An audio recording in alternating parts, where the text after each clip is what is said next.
Hello guys, आज हम study करेंगे practical and ideal voltage and current source, जिसको आप नॉर्मली सर्किट में देख सकते हैं।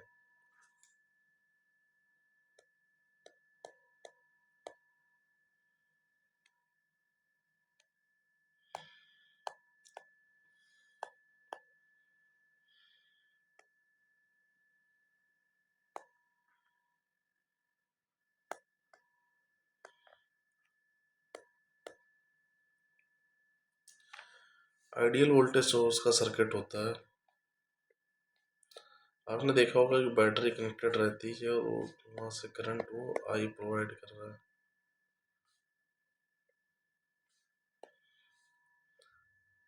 इसमें हम किसी प्रकार का वोल्टेज ड्रॉप नहीं लेते, बट जनरली आपको पता है कि किसी भी बैटरी में बहुत ही स्मॉल रेजिस्टेंस रहता है। पहले तो आइडियल का देख लें। आइडियल में आप देख रहे हैं वोल्टेज V है, I है, करंट कोई भी रेजिस्टेंस हम ये मान के चलते हैं कि नहीं है। अगर कोई भी रेजिस्टेंस नहीं है, करंट जितना मर्जी इंक्रीज करे, वोल्टेज पे कोई इफेक्ट नहीं आएगा। सिमिलरली इसके VI कैरेक्टरिस्टिक्स हम ड्रॉ कर लेते हैं। VI कैरेक्टरिस्टिक्स, ये हमारा आई हो गया, V हो। आप देख सकते हैं करंट आप जितना मर्जी इंक्रीज करते रहिए, वोल्टेज हमेशा कांस्टेंट रहेगी। तो V को हम कोई भी एक मान ले कि इस पॉइंट पे अगर वोल्टेज यहाँ थी 0 पे, करंट 0 था, तो ये बढ़ता रहेगा। ये करंट आप जितना मर्जी इंक्रीज करते रहिए एक्सिस पे, वोल्टेज हमेशा कांस्टेंट रहेगा आउटपुट टर्मिनल पे। पहला ये हो गया।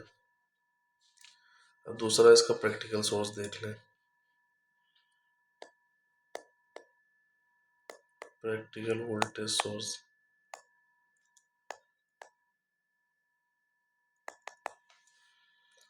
प्रैक्टिकल वोल्टेज सोर्स में एक स्मॉल रेजिस्टेंस, जो भी बैटरी का इंटरनल रेजिस्टेंस होता है, वो सीरीज में होता है बैटरी के। तो V, ये हमारे आउटपुट टर्मिनल्स हो गए।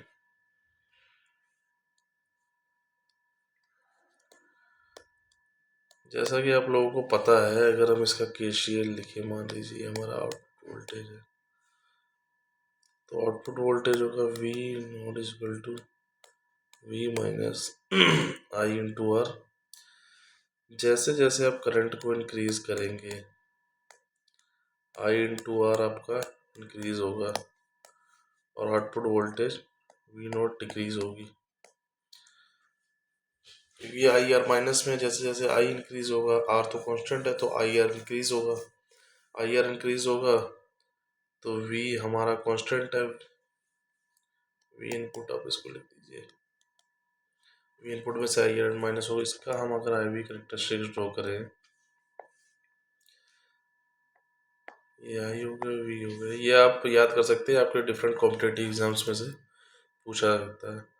जैसा कि आप लोगों को पता है कि आइडियल में क्या था कि वोल्टेज करंट जितना मर्जी चेंज होता रहे, वोल्टेज कांस्टेंट थी। हमने आइडियल को डॉटेड से ड्रॉ कर लिया। बट जैसे जैसे आप देख रहे हैं करंट जितना इंक्रीज हो रहा है, तो वोल्टेज उतना मतलब तेज घट रहा है, क्योंकि आई इंटू आर माइनस होता जा रहा है।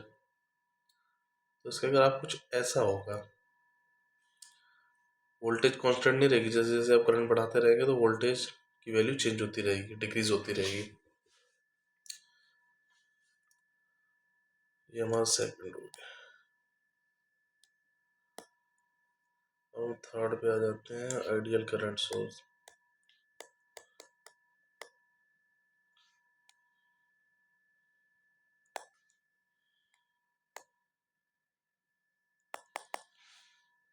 आइडियल करंट सोर्स के बारे में आप देख सकते हैं।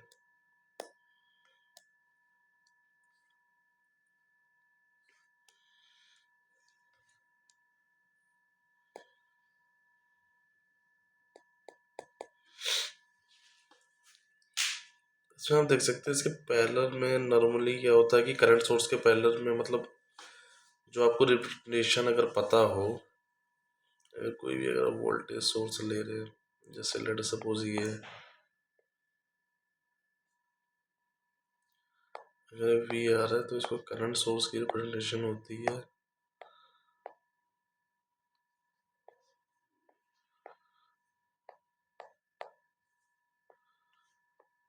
मतलब सर करंट सोर्स में ट्रांसफॉर्मेशन ये होता है कि सीरीज का रेजिस्टेंस पैरेलल में आ जाता है और वोल्टेज सोर्स को करंट सोर्स में पैरेलल में कन्वर्ट कर देते हैं।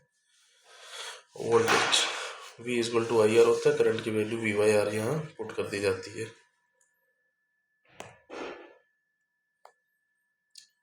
आइडियल केस में तो ये है कि कोई भी रेजिस्टेंस पैरेलल में नहीं होता, जैसा कि आपने वोल्टेज में भी देखा था कि कोई भी रेजिस्टेंस सीरीज में नहीं होता। तो सिमिलरली तो इसका अगर वी आई कैरेक्टरिस्टिक्स हम ड्रॉ करेंगे, ये आई है ये भी है। आपने देखा कि वोल्टेज आप जितना मर्जी चेंज करते रहिए लेकिन करंट कांस्टेंट रहेगा, क्योंकि करंट जितना हमने इनपुट दे दिया उतना ही रहेगा। तो इसका आई कैरेक्टरिस्टिक सीधी एक लाइन स्ट्रेट लाइन एक रहेगी, तो थोड़ा स्ट्रेट मतलब कोई डेविएशन या वोल्टेज में जो मर्जी चेंजेस करते रहिए करंट कांस्टेंट रहेगा।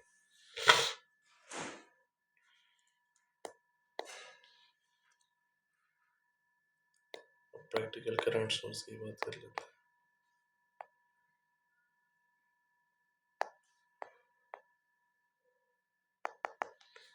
प्रैक्टिकल करंट सोर्स में जैसा कि हमने देखा था बैटरी के केस में सीरीज में रेजिस्टेंस था, तो करंट के सोर्स में जैसे मैंने पिछले आपको मोटिवेशन में बताया कि करंट सोर्स के इसमें पैरेलल में रेजिस्टेंस होता है। अगर सेम रिप्रेजेंटेशन, ये हमारा आउटपुट करंट हो गया, यहाँ पे ये हमारा इनपुट करंट हो गया।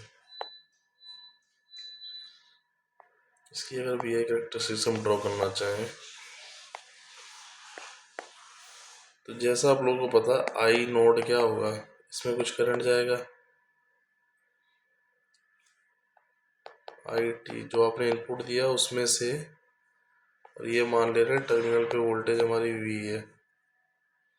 तो किसी अगर इसके अक्रॉस वोल्टेज वी है तो इस ब्रांच में करंट हमारा हो जाएगा वी बाई आर। करंट का फॉर्मूला होता है V is equal to I R, यहाँ से आई आ जाएगा हमारा वी बाई आर। अगर इस रेजिस्टेंस के अक्रॉस वोल्टेज वी है तो इसमें करंट हो जाएगा वी बाई आर। तो यहाँ पे आप KCL लगा लेंगे, KCL से ही आ जाएगा। आउटपुट में करंट आएगा, जो भी इनपुट करंट है उसमें से इस करंट को माइनस कर देंगे तो ये आ जाएगा। अब इस चीज़ में अगर आप V देखें, जैसे जैसे आप वोल्टेज इंक्रीज करेंगे V by R factor increase होगा, और अगर V बाई आर इंक्रीज होगा तो I आउटपुट डिक्रीज होगा। तो जैसा आपने प्रीवियस केस में देखा था कि I कांस्टेंट था, कि करंट की वैल्यू आउटपुट की कांस्टेंट आ रही थी, है। इस केस में जो डेविएट करेगा ये मतलब कांस्टेंट नहीं रहेगा, डिक्रीज करता है। जैसा हमने बताया कि V अगर इंक्रीज होगा तो वी आई आर भी इंक्रीज होगा, क्योंकि आर तो कांस्टेंट है, और आई नॉट डिक्रीज होगा। तो ये 4 तरह के होते हैं, ये आपके हर एक प्रकार के कॉम्पिटिटिव एग्जाम्स में पूछे जाते हैं। यहाँ से आप इसको याद कर सकते हैं कि आइडियल केस में ना वोल्टेज सोर्स में ना करंट सोर्स में कोई रेजिस्टेंस होता है, बट प्रैक्टिकल सोर्स में क्या होता है कि प्रैक्टिकल में वोल्टेज के सीरीज में रेजिस्टेंस होगा और करंट सोर्स के पैरेलल में रेजिस्टेंस होगा। Thanks for watching my video.